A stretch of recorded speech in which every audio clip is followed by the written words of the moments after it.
waktu liburan, saatnya kita berlibur mengunjungi tempat wisata bersama keluarga atau teman-teman. Biasanya liburan identik dengan pantai atau tempat-tempat bernuansa alam dengan sajian keindahan alam dan menyejukkan yang dapat melepas lelah dan penat setelah melewati rutinitas sehari-hari.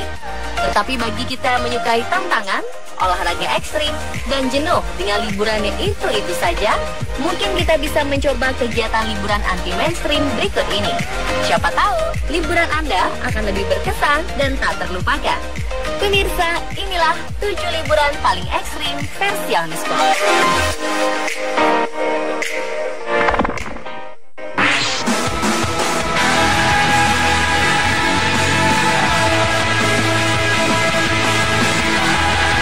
Bagi sebagian orang, melakukan olahraga ekstrim yang memacu adrenalin merupakan pengalaman yang sangat menyenangkan.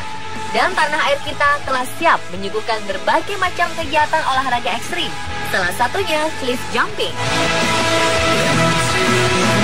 Aktivitas ekstrim ini dilakukan dengan melompat dari atas tebing menuju air.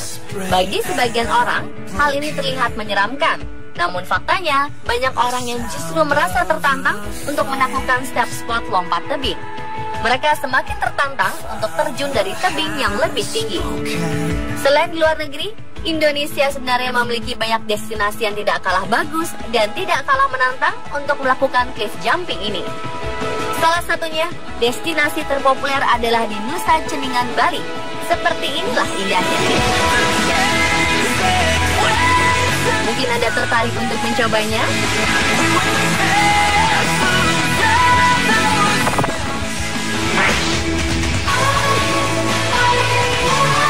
Bagi yang ingin merasakan tantangan lebih ketika menyelam, maka kita wajib mencoba serunya cave diving.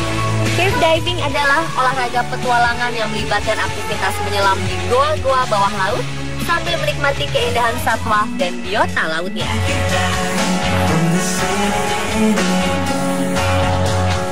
Cave diving memerlukan berbagai peralatan scuba lainnya, tergantung variasi kondisi yang dihadapi. Tidak seperti goa-goa di daratan yang sebagian besar sudah diketahui jarak dan kedalamannya, goa bawah laut masih menjadi misteri. Sehingga bisa dikatakan, kegiatan cave diving ini adalah kegiatan menyelam penuh risiko dan penuh kejutan.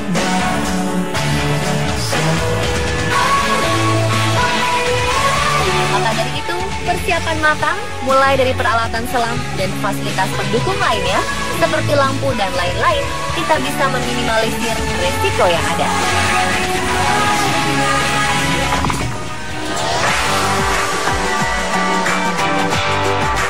Kitesurfing adalah aktivitas yang dilakukan di atas permukaan air dengan bantuan angin melalui sebuah layang-layang besar. Kita harus mengendalikan layang-layang untuk berjalan di atas permukaan air dengan pijakan sebuah kiteboard yang diikatkan ataupun tidak diikatkan pada kaki. Kitesurfing merupakan olahraga ekstrim gabungan dari wakeboarding, snowboarding, windsurfing, surfing, paragliding, dan gimnastik.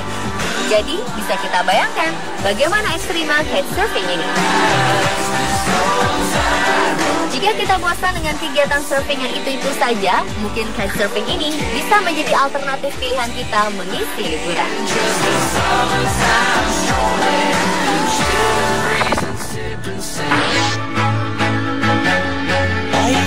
Berikutnya kita bisa mencoba skydiving untuk mengisi kegiatan liburan. Skydiving termasuk olahraga free fall atau terjun bebas.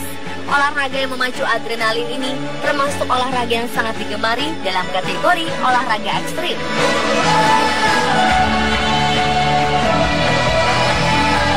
Selain terjun bebas, kita juga bisa melakukan atraksi akrobatik pada saat terjun.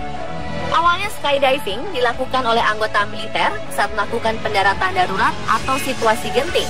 Kemudian kegiatan ini dikembangkan sehingga pada 1951 menjadi salah satu olahraga yang dikompetisikan secara internasional. Skydiving biasanya dilakukan secara beregu agar pada saat terjun dapat membentuk formasi-formasi cantik di atas langit. Pada saat terjun bebas, kita tidak langsung menarik tuas parasut, melainkan terlebih dahulu menikmati tubuh melayang-layang sambil melakukan trik sampai berada di ketinggian yang mengharuskan membuka parasut untuk mendarat. Dan baru-baru ini muncul olahraga yang masih termasuk dalam skydiving, yaitu banzai skydiving. Bedanya, skydiving biasa langsung memakai alat lengkap pada saat terjun, namun banzai skydiving melempar parasut terlebih dahulu, lalu terjun setelahnya. Lebih ekstrim bagi kita yang ingin sensasi liburan yang berbeda.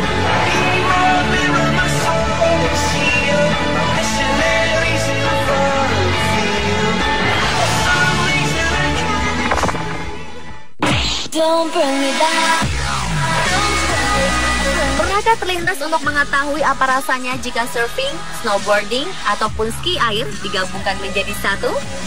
Jawabannya ada di wakeboarding. Untuk dapat melakukannya, kita bisa memanfaatkan speedboat. Kita pun bisa merasakan sensasi meluncur di atas air dengan kecepatan 25 hingga 50 km per jam. Dan berkat kemajuan teknologi, kini ada sarana dengan menggunakan kabel untuk menggantikan peran speedboat tadi. Kita bisa mengisi liburan sambil berwakeboard ria di lokasi bernama Cable Park. Kita pun tidak perlu pergi ke luar negeri, karena di kawasan wisata Ancol sudah terdapat sarana Cable Park.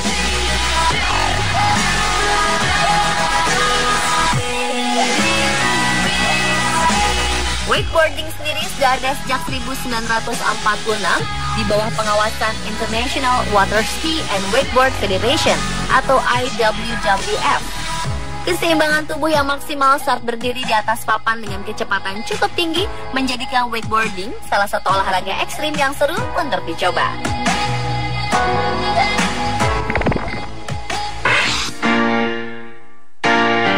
Liburan ekstrim berikutnya yang patut untuk dicoba adalah flyboard atau flyboarding. Kita bisa melayang di atas air, bahkan melakukan akrobatik udara. Di Indonesia, flyboard mulai diminati, terutama bagi kita penyuka tantangan. Maka kita wajib merasakan sensasi luar biasa terbang dan jungkir balik di udara. Flyboard muncul pada 2011 di Inggris dan Australia. Penemunya adalah seorang pemain jet ski profesional, Frankie Zapata. Flyboard merupakan alat olahraga air penggabungan antara jet ski dan jetpack. Alat ini memungkinkan kita bisa menyelam di air dengan kecepatan tinggi, lalu melompat terbang sambil berakrobat di udara. Kita bisa beraksi layaknya superhero. Untuk mencoba dan merasakan sensasinya, kita bisa datang ke Tanjung Benoa di Bali. Ada instruktur yang akan memberikan pengarahan tentang cara menggunakan flyboard ini. Dan setelah 5 menit dalam air untuk menyesuaikan diri, kita sudah bisa melayang bebas di atas air.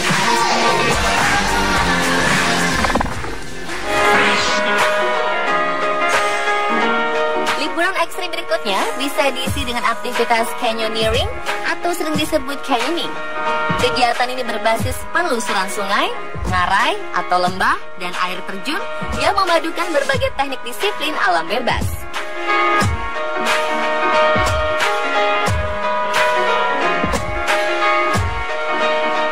Canyoning merangkum beberapa teknik sekaligus, seperti pemanjatan atau climbing, turun tebing atau rappelling, berenang, dan lompat tebing.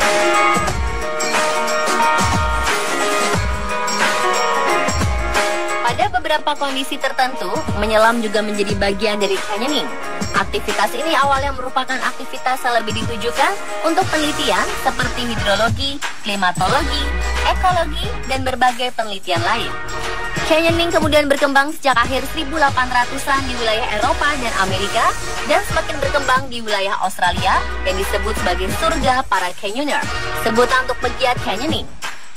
Walaupun berkembang di wilayah Eropa dan Amerika, pusat federasi internasional yang menaungi aktivitas canyoning justru berbasis di Bali, bernama International Canyoning Organization Professional atau ICOPRO. Federasi ini mengatur tentang etika dan standar keselamatan dalam aktivitas canyoning.